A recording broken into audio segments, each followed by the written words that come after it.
¿Qué le pidió? Que levante la pierna y que mueva las espadas.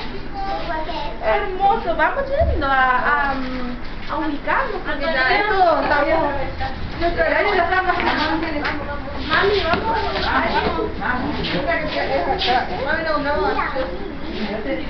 Acá no va a haber aceite al final. Vamos a ver. En la cocina sí lo sabes. Sole. Eso, 15 años. Yo le dije. A ver, ahí está.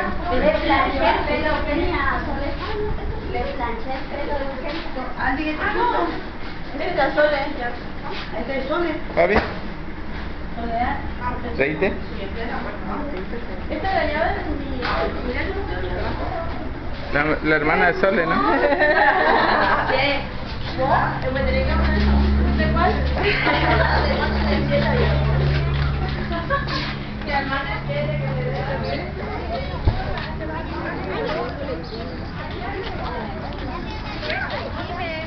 No corra. Ay, ella. Ella cuídense.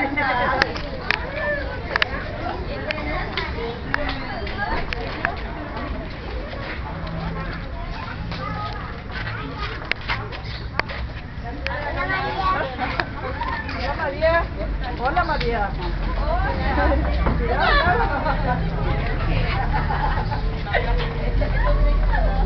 ¡Rumbo al Zoom!